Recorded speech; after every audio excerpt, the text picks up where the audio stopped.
Este programa é livre para todos os públicos.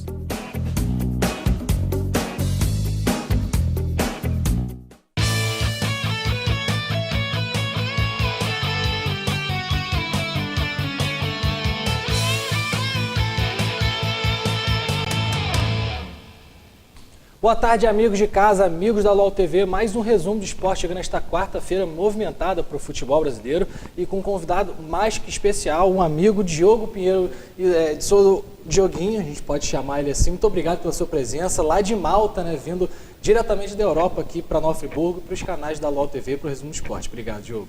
Isso, é um prazer meu estar aqui ao lado de vocês hoje.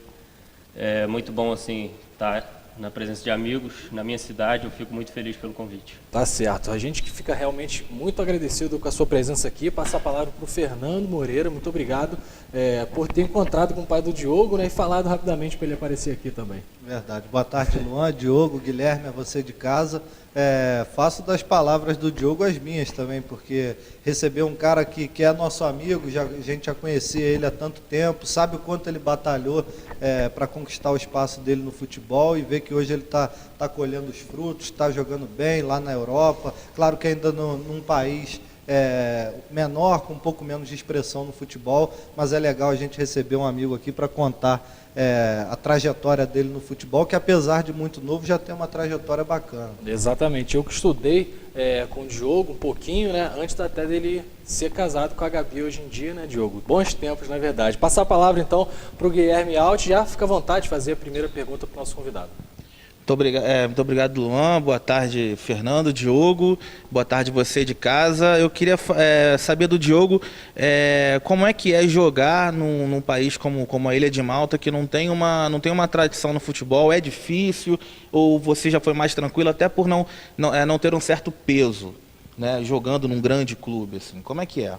Olha, é difícil porque eles têm uma mentalidade ainda um pouco atrasada em relação ao futebol, em relação ao profissionalismo, mas eu já passei por países, eu já passei pela Holanda, que é muito profissional, eu já passei por grandes clubes no Brasil, e assim, você aceita o desafio porque é uma oportunidade de você aparecer. Você está na Europa, em Malta, 15 minutos de voo até a Itália, então é assim, muito perto, e foi o que eu fiz. Eu aceitei o desafio para jogar num país menor. Eu sabia que era um país menor, com uma tradição ainda fraca no futebol, mas eu já estou colhendo os frutos, graças a Deus. Eu fiz 12 gols no campeonato e agora eu tenho algumas coisas para ir para a Itália, para ir para a Espanha, ou seja, uns grandes centros da Europa, que era essa a intenção, porque quando você ainda não tem aquele nome, você não vai direto para o Milan, entendeu? Você tem que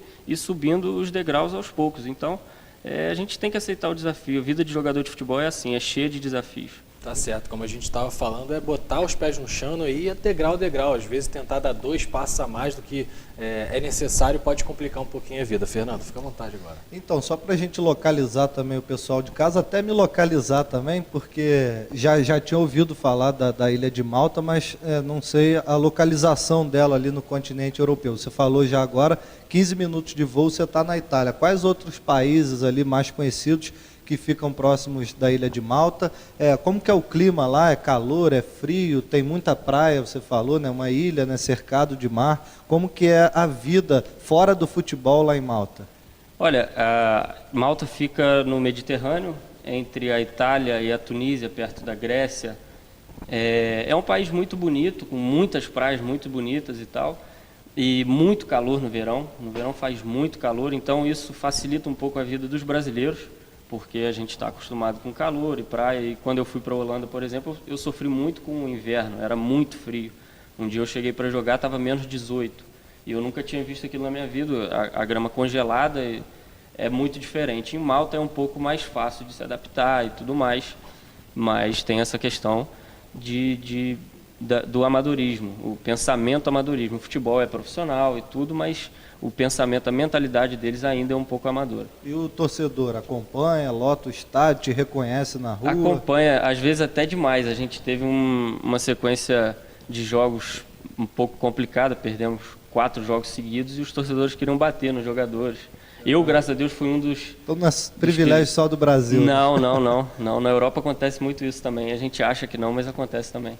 Vamos acompanhar alguns dos gols do Diogo. Enquanto a gente continua aqui conversando, pode soltar alguns dos momentos dele. A gente agora sim já está vendo. Diogo, como é que você começou, na verdade, no futebol? Quem é que foi que te botou para essa carreira desde pequenininho? Você já sabia, já queria ser jogador de futebol? Olha, eu sempre, cara, desde pequeno, os meus presentes sempre foram bolas, chuteira. Nunca liguei muito para brinquedo, essas coisas. Sempre quis jogar futebol, sempre tive o apoio da minha família. Minha mãe sempre quis que eu estudasse, mas como você pode falar, Luan, graças a Deus eu fui pro futebol, porque na escola era uma negação. Não falei nada, foi você. Esse aí foi um golaço, Foi um golaço, essa dominada ali é de quem sabe. Outro também, Esse né? é outro golaço. Grandes gols aí. Você tem algum gol que na sua cabeça tá marcado ainda? Olha, esse gol e o que passou antes foram muito importantes porque a gente estava nessa situação que eu comentei, que é muito complicada. E esse aí também foi assim que a gente garantiu, assim, garantiu entre aspas, né, a nossa classificação, porque a gente perdeu 7 pontos e acabou fora. Mas esse gol a gente seria classificado para a Europa.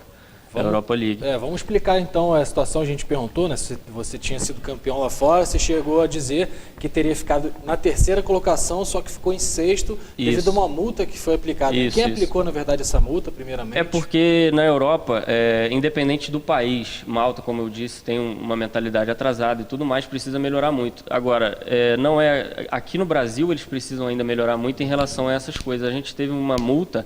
A gente teve uma penalidade de 7 pontos no campeonato por um atraso de 1 hora num pagamento que deveria ser feito. Se essa moda pega aqui... A gente demorou... Isso já é bem diferente daqui, né? Muito diferente. Então, aqui no Brasil deveria se aprender um pouco mais dessas coisas também. Porque acabou sendo, assim, ao nosso pensamento, sendo injusto, porque a gente perdeu uma vaga importante, no campeonato importante por causa de 1 hora de atraso de pagamento. Mas... Se está na lei, tem que ser cumprido e infelizmente, a gente perdeu esses 7 pontos por causa disso. Sem dúvida. Guilherme, aqui no Brasil, os clubes pagam o 3º mês, na verdade, né? Esperam não deixar vencer o 3º mês para não aí os jogadores não poderem entrar na justiça. Se bate essa regra aqui de 1 hora... Fecha todos os clubes. Todos os clubes vão para a 2ª divisão, os clubes da 2ª para a 3ª e assim sucessivamente até se criar uma Série Z, né? Ou Série A, Z, porque... senão vai ficar complicado. Diogo, eu queria que você explicasse primeiro como é que é o esquema do campeonato nacional de lá. E agora, primeiramente, eu queria que você falasse aqui para o nosso espectador o campeonato que vocês deixaram de disputar por esse descumprimento do seu time, que nada mais, nada menos que é o 2º maior campeonato de futebol de clubes do mundo. Né? O 3º, no caso, que tem o Mundial de Clubes, a Liga dos Campeões e a Liga Europa, não é? Isso, exatamente. Esse campeonato a gente disputaria os playoffs, né? A gente não entraria já na fase de grupos, tinha que disputar os playoffs, que já é muito difícil e já é uma visibilidade muito grande disputar esse campeonato. O campeonato de Malta ele é realizado com 12 clubes da 1ª divisão e jogam todos contra todos, turno e retorno, e depois eles dividem o campeonato em 6 primeiros e os 6 últimos para os 6 primeiros brigam pelo título, Europa League, Champions League, tá?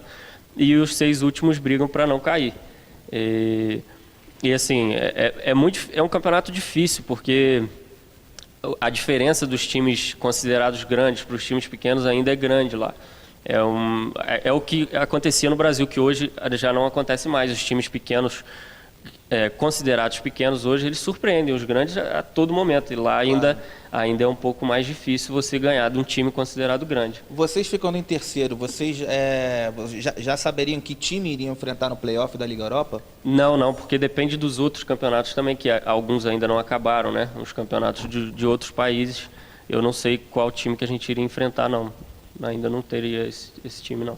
Tá certo. Agora, Diogo, você falou um pouquinho da estrutura do futebol lá em Malta, que comparado a outros grandes centros ainda fica devendo um pouquinho, mas nas imagens ali, pelo menos a aparência é de gramados bons ali, campos bem regulares, um gramado legal. Como que é a estrutura dos jogos, os estádios, treinamentos? Vocês têm um CT, uma estrutura legal para treinar?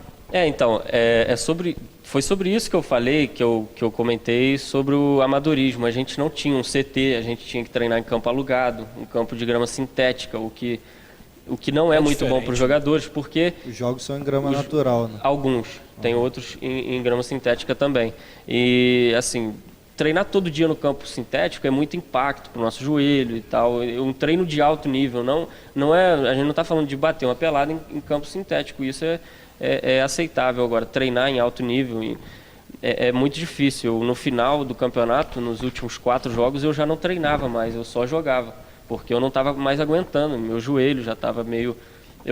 cansa muito, cara. Grama sintética cansa muito. E a gente não tinha aquela estrutura de fisioterapia, de musculação. A gente até tinha, mas era bem precário, era bem abaixo do que a gente precisava. E faz diferença, né? Quem pensa que Toda a diferença. qualquer clube europeu, né, qualquer lugar na Europa tem altos padrões, se engana, não é bem assim. Se engana.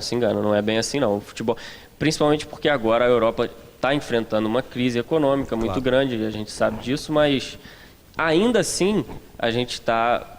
na Europa a gente tem coisas que são bem acima assim, do Brasil. E como é que é a rivalidade entre os clubes lá, os torcedores, às vezes tem confusão, tem briga lá? Tem muita confusão. Eles são muito apaixonados, assim. Normalmente em jogo normal não dá tanta gente, deve dar umas 2.000, 3.000 pessoas. Agora, quando é clássico, o estádio fica lotado, e eles são fanáticos, eles brigam mesmo entre eles. A torcida tem que ter muito policiamento no estádio, é complicado. Frisando essa questão, né? Realmente, quem acha que na Europa funciona tudo, não é bem assim, realmente. Fernando, última perguntinha aqui do primeiro bloco, por favor. Então, Diogo, recentemente tem vindo à tona vários casos de preconceito no futebol. Na Europa tem acontecido muito, surgido esse tipo de notícia. Você não é negro, mas por ser brasileiro, um jogador estrangeiro atuando lá na Europa, você já sofreu algum tipo de preconceito? Tem alguma dificuldade relacionada a isso que você tenha percebido? Não, eu nunca sofri, mesmo porque eu tenho o passaporte italiano, então eu sou considerado europeu na Europa, mas teve um caso engraçado quando eu tinha ainda 15 anos, aqui no Friburguense, um alemão veio ver um jogo e ele gostou de mim e ele falou com o meu pai que se eu fosse eu seria meio que discriminado por causa da minha cor e tal, e eu não sou considerado negro, mas na Alemanha eu seria um pouco discriminado por causa da minha cor. Mas comigo nunca aconteceu não, graças a Deus. Que bom, né? Tá certo. Gente, a gente encerra aqui a primeira parte do Resumo Esporte. Diogo continua para conversar mais um pouquinho sobre a carreira dele, os planos para o futuro. Vamos tentar arrancar aqui quais os clubes que estão interessados nele. Daqui a pouquinho.